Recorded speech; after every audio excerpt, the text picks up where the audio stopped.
Here's the commission. Read it at more leisure. But wilt thou hear me how I did proceed? Aye, good my lord.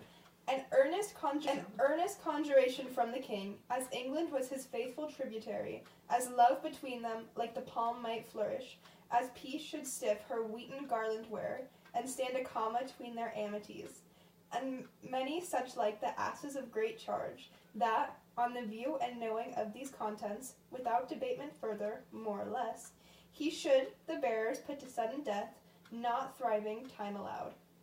How was this sealed? Why, even in that was heaven ordinant. I had my father's signet in my purse, which was the model of that Danish seal, folded the writ up in form of the other, subscribed it, gave it the impression, placed it safely. The changeling never known. Now, the next day was our sea fight, and what to this was sequent, thou knowest already. So Guildenstern and Rosencrantz go to it? Why, man, they did make love to this employment. They are not near my conscience. Their defeat does by their own insinuation grow.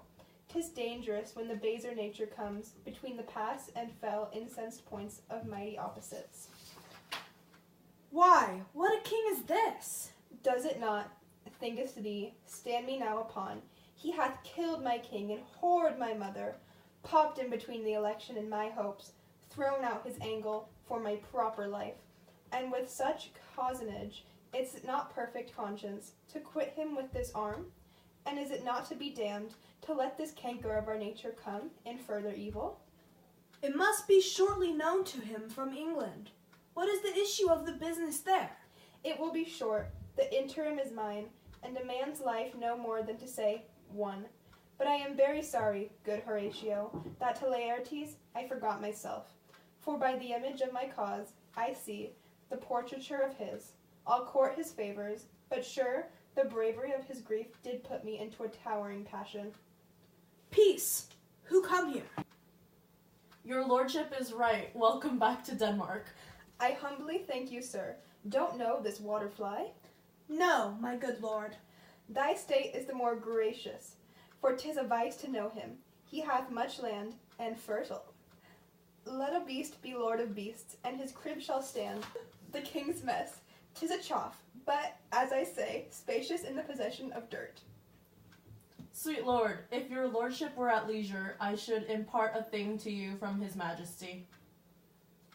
I will receive it, sir, with all diligence of spirit. Put your bonnet to his right use. 'Tis for the head. I thank your lordship. It is very hot. No, believe me, 'tis very cold. The wind is northerly. It is indifferent cold, my lord, indeed. But yet methinks it is very sultry and hot for my complexion. Exceedingly, my lord.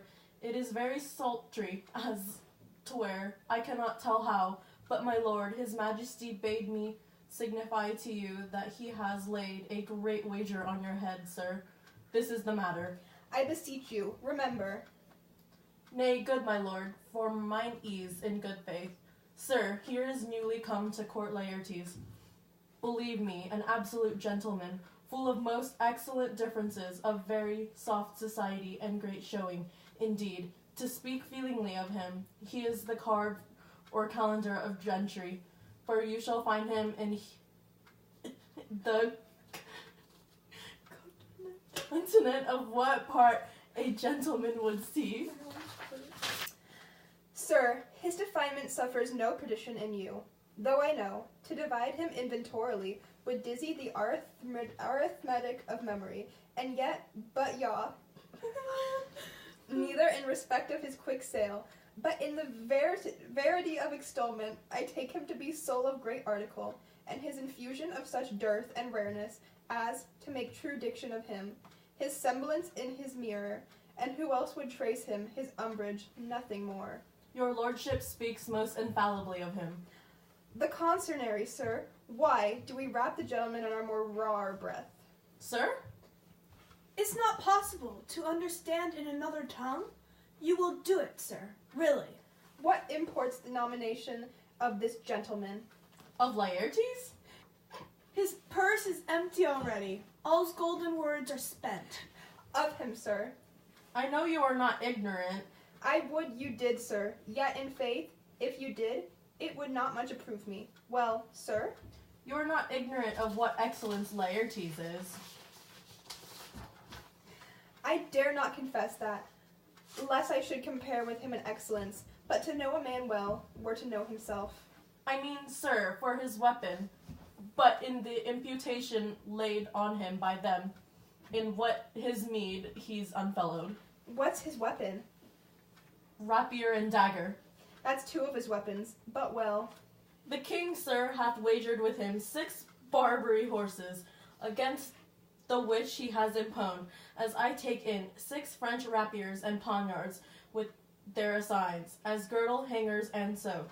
3 of the carriages, in faith, are very dear to fancy, very responsive to the hilts, most delicate carriages, and of liberal conceit.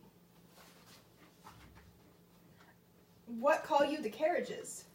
I know you must be edified by the mark and error you had done. The phrase would be more German to the matter. If we could carry cannon by our sides, I would it might be hangers till then. But on, 6 Barbary horses against 6 French swords, their assigns, and 3 liberal conceited carriages? That's the French bet against the Danish. Why is it imponed as you call it? The king, sir, hath laid that in dozen passes between yourself and him, he shall not exceed you 3 hits.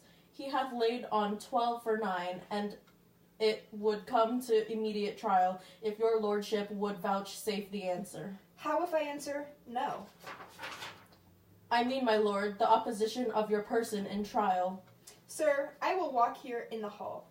If it please his majesty, 'tis the breathing time of day with me. Let the foils be brought, the gentleman willing, and the king hold his purpose. I will win for him, and I can.